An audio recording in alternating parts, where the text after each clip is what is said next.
Hi guys, welcome back.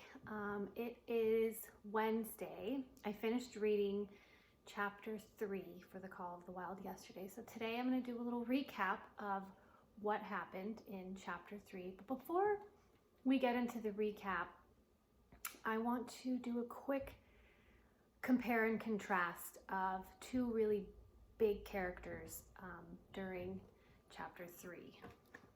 So we're going to look, if you haven't guessed already, at Buck and Spitz and kind of see which qualities or what character traits they have that are similar and which ones they have that are different. So if you look here in my chart, I set it up.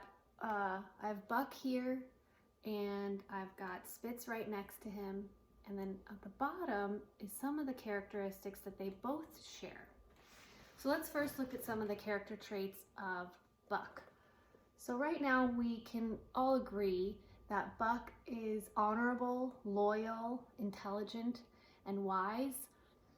And I think the word wise is an interesting one to consider when we're looking at these two characters because, you know, I think how Buck has kind of changed from the beginning, from chapter 1 to chapter 3 is huge.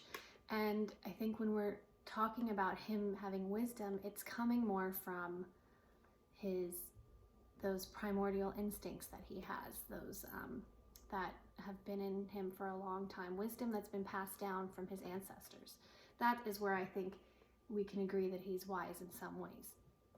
Honorable in that, and we'll get more into this when we go into our full recap of the events that happened, but he seems to stand up for the other members of the pack when Spitz is being too hard on them or being unreasonable. He kind of challenges Spitz a lot if he perceives Spitz as being unfair, which you could say is honorable.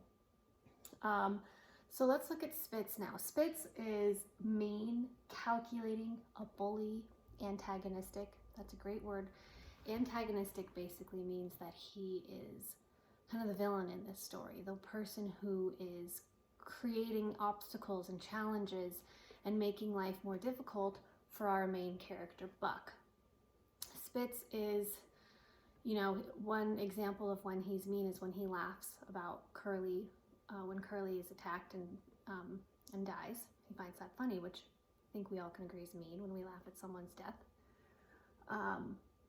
Now let's see what they both have in common, because you know, sometimes it's important to understand that although these two characters are kind of enemies and opposites in some ways, they do share some similar qualities, and that happens often in life where maybe you don't like someone very much, but it might be because you clash, because there are some things that you both do very well, and then you end up being competitive, which is something that they both share. So they're both competitive, strong, aggressive. I think we've seen lots of examples of their aggression throughout the last couple chapters. And they both have leadership skills. Spitz is already considered the leader, but Buck naturally comes into this leadership as well, and also was kind of a leader when he was back at Judge Miller's house. So he's maintained these leadership skills and is trying to now exert them, which is presenting some challenges for Spitz. Now, let's go into some detail about some of the events that happened in chapter 3. Here's our recap. All right, here we go. Positioned properly for our recap of the events that happened in chapter 3. So it starts off with Buck kind of explaining these ancestral memories that he's kind of having, the memories of things that obviously he hasn't personally experienced yet, which is kind of strange for him, but they're memories because they're inside of him. They're his instincts, again, like what we've been talking about, these instincts that have been passed on from his ancestors. And we start to learn more about what those instincts are during chapter 3 and him starting to recognize them, like realizing that his senses are becoming more acute, more powerful. Then we encounter the first battle between Spitz and Buck, when Buck, at the end of finishing eating one night, he goes back to the little hole that he dug, his bed, and Fitz is laying in there. And so they end up getting into a little bit of a fight. And during that fight, something scary also happens. The campsite where they're all staying ends up being attacked by a bunch of wild huskies.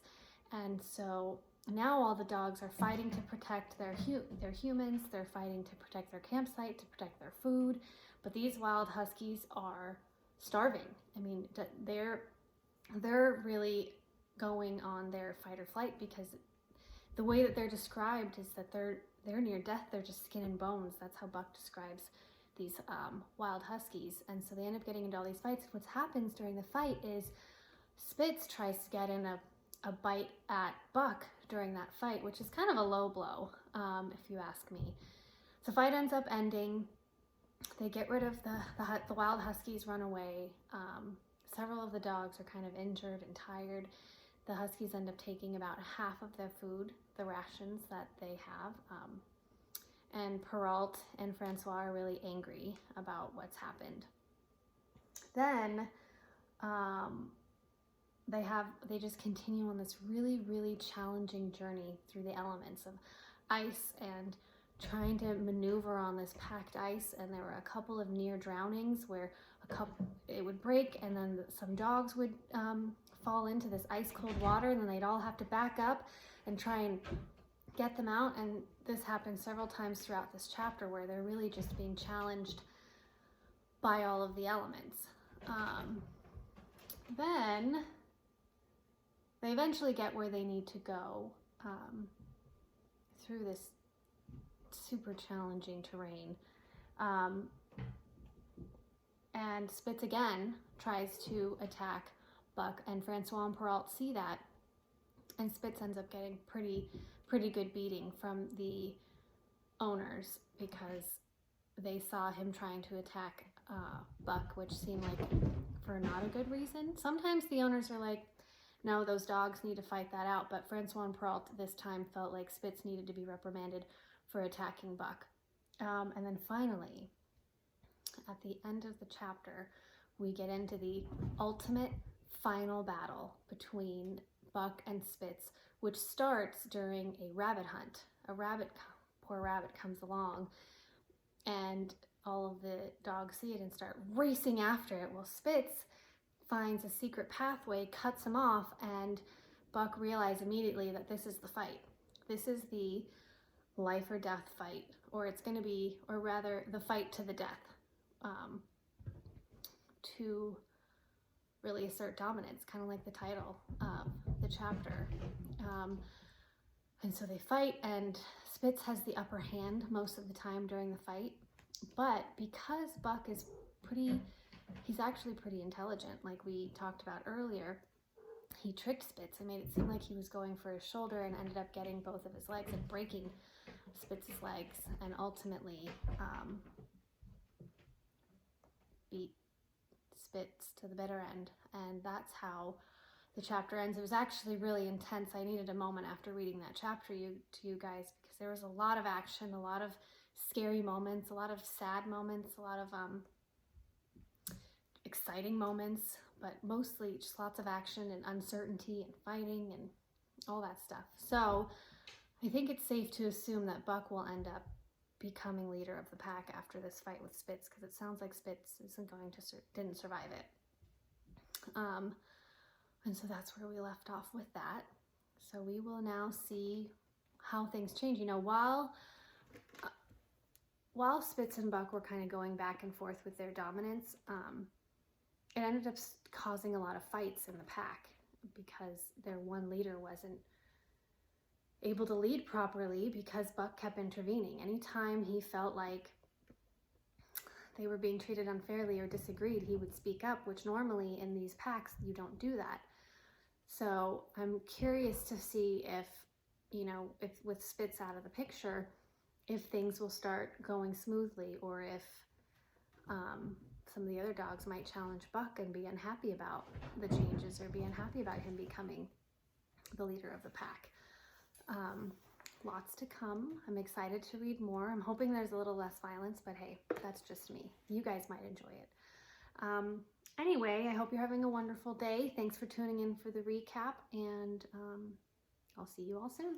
Bye.